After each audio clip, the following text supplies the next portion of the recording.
So in this section of accessibility, we will be looking at the Web Content Accessibility Guidelines, the WCAG. Introduction. After the previous lesson, you should now have a better understanding of how important web accessibility A11Y can be for certain users and how beneficial it can be for all users. But how do we know not only what should be A11Y friendly, but how to make those things A11Y friendly? Well, there are many sources available to tell us that the what and how, those who actually rely on accessibility being one of the best sources we can consult. Another source, one that goes over many different ways to help make websites more accessible, is the Web Content Accessibility Guidelines, the WCAG in short. In this lesson, we are going to skim the surface of the WCAG just to familiarize you with them at a more basic level. The learning outcomes: explain the purpose of the Web Content Accessibility Guidelines. Name the 4 principles of the WCAG. Web Content Accessibility Guidelines. The WCAG exists in order to help create a shared standard when it comes to web accessibility. Think of web accessibility as the destination and the WCAG as one of the tools that can help get us closer to it. It's important to understand that while the WCAG can be incredibly helpful for building an A11Y foundation, they are not the finish line when it comes to accessibility.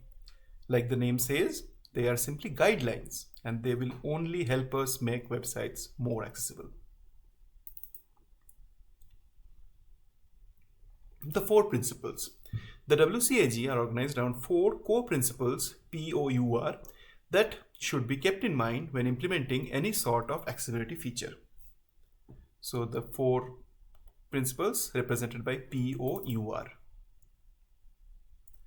P stands for perceivable. Users must be able to perceive the information or user interfaces being presented.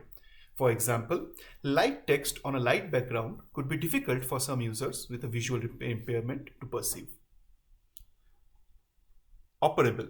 O for operable. Users must be able to operate any user interfaces or navigation, and interfaces cannot require an interaction which the user cannot perform. A navigation bar with drop-down menus that only expand when a mouse cursor hovers over them, for example, would not be operable by keyboard users, giving those menu items focus. Understandable. So users must be able to understand an information or user interface that is presented to them.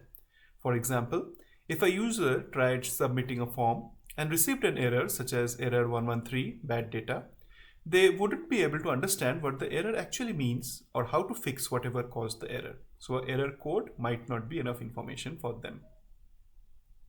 And finally, R, robust. Content must be accessible by current assistive technologies and other user agents and must remain accessible as those technologies advance.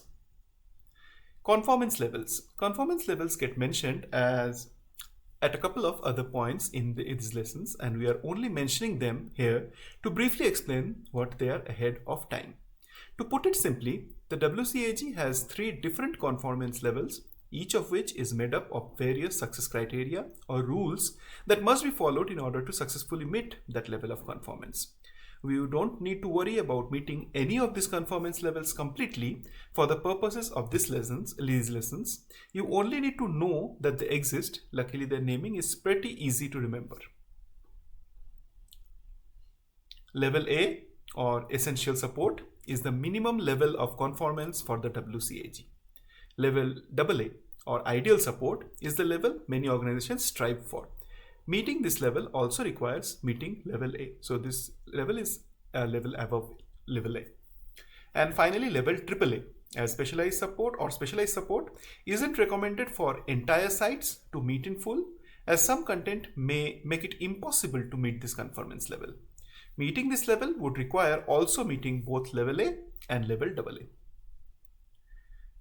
Before implementing accessibility, the lessons that follow dive into several concepts that can help you improve the accessibility of your websites, but they don't cover every facet of accessibility. The goal of these lessons is just to introduce you to some of the more common or simpler concepts that you should get into the habit of checking for moving forward.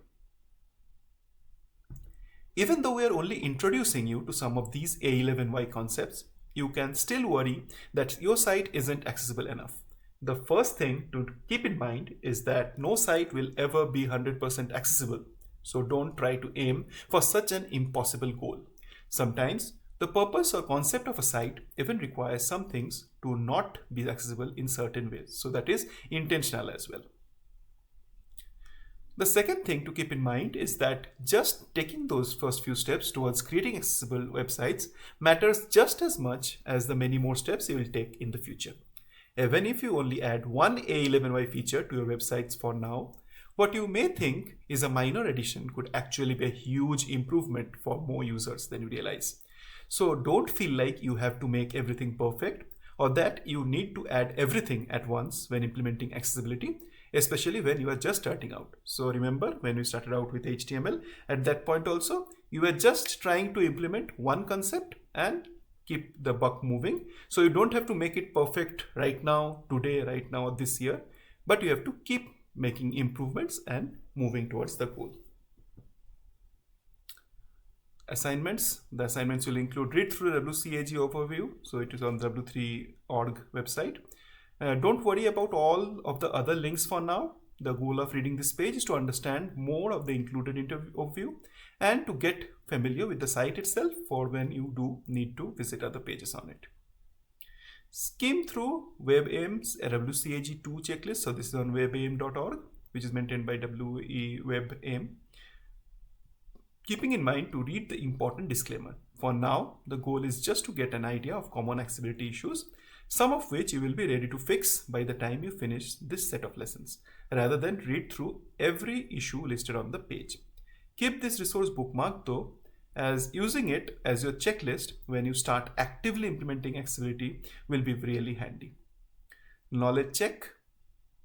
What is the purpose of the Web Content Accessibility Guidelines? To make the web accessible for more and more users and users who have certain constraints.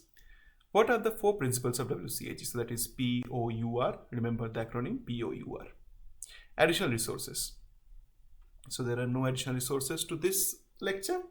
So with this, we will move on to the next lecture.